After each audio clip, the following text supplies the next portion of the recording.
Hello, you're welcome once again to my channel. God bless you. I hope you're doing great wherever you find yourself on this planet, right? It's been a while that I last posted a video. I'm sorry, I'm only working hard to upgrade, like I told you.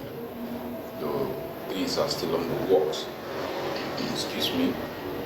Or things are still on the works. We're still working hard, trying to make things work out, try to give you the best videos and clips and information and knowledge as much as you deserve.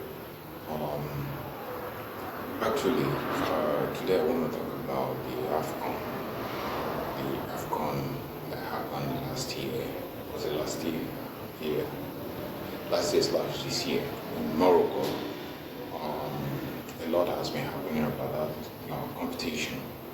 I know somebody might be asking me what has football competition to do with your channel. Your channel is all about morality, it's all about spirituality, it's all about good morals. Yes, exactly. But that good morals can be practiced anywhere, even in football. Sometimes things are interconnected. There's interconnectivity in a lot of things. Things are interwoven. So, however, I'm still going to talk about it, but I'm going to talk about it as it concerns the nature of this channel, which is still morality and spirituality or good morals. Now, a lot has been said about our competition. The controversy of Senegal winning and the controversy of Morocco doing all that they did in that competition as the host. They did a whole lot of shitty things that are not supposed to have been done if the CAF is well organized. First of all, I want to say that the CAF president is actually doing a shitty job. His leadership is not worth it, or should I say, is not to standard. I don't really know his name. I think he's from South Africa. He's not showing any credibility at all. From all the controversies and all that happened in that competition, personally, I'm not biased, but as a fact, I'm Nigerian and Morocco played against Nigeria and all that happened in that match told me that it was pre-planned for Morocco to win. Morocco was desperate about winning this competition, that they came in different ways. They were prepared to rob nations of this competition in different ways, using the referee, using spirituality, using finances, using different things just to make sure they win this Afcon. It's not just a claim, but from all that happened, we can see that what I'm saying is the fact. I am not biased because I'm Nigerian. It's very obvious I have to love my country. Currently I don't really watch football that much, but when it has to do with Nigeria, national team, I occasionally watch the matches. Occasionally, though. What do I want to say? People have said a whole lot of things, which is what I have just reconfirmed right now. But what I want to bring people's attention to is what happened that people might not have paid too much attention to. But I've thought of this over and over again, and I think I consider it that I should come out here and tell you guys. You see, Morocco, we are accusing other nations of juju, kind of black magic, or I don't know how to put it, juju or black magic, that other countries uses black magic in their tours and they put it in their posts.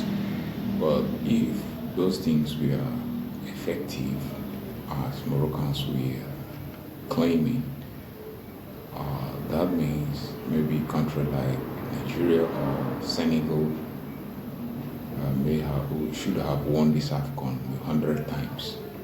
You know, Nigeria only won it 3 times. I think Senegal is twice right now.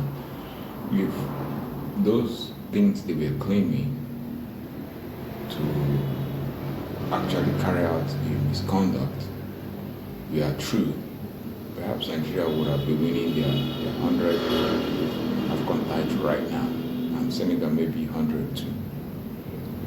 But why don't we look at this from this perspective? Perhaps Morocco is actually the country or the people that actually did the juju. That's what my spirit is telling me. That Morocco actually did the juju to win this Afcon, and they used the towels to do the juju. Perhaps the spirit they consulted asked them to always seize the towel of any nation they are going to play with, and once they seize the towel, they will defeat their country. And that was why they did it to Nigeria. Remember, as soon as they took Nigerian goalkeeper's towel successfully, he brought another one, they took it. He brought another one, they took it. They won that competition, they won that match. And when it got to Senegal, I don't think they took one. Okay, it's like they took one, and the second one, Senegal resisted. It's as a result of resisting that made them lose. So the power, the juju they did was actually in taking people's towel. And once you successfully taking country's towel, you win that match. But if you fail to, then you're losing that match. And that's exactly what happened to Morocco. They successfully took that of Nigeria, and they won that match, irrespective of all the things that the referee did in the field of play, robbing Nigeria in different ways. They are not, as a matter of fact, Morocco is not supposed to get to that finals, but all the same, the experiences Nigerian players had was a lesson. Was a lesson.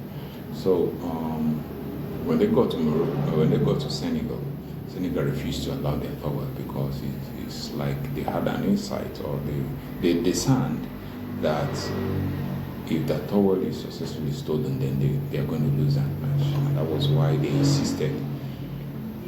They even kept a player to make sure that towel was not stolen. And that was how Morocco lost. So looking at it, I think Morocco is the nation or the people that did juju. We should be careful with Morocco. It's not because they are light-skinned or they are mixed, then we now begin to think that they can't do juju. No. As a matter of fact, even white people, they do juju more than black people, more than brown people. White people, they do more juju. They are the ones who form all manner of fraternities, starting from Freemason, Illuminati, all the sacrifices, all the things that, all the miserable things that happens, or the worship of Satan, is all by white people. So I don't think that because most Moroccans are light skinned, they won't get involved in juju.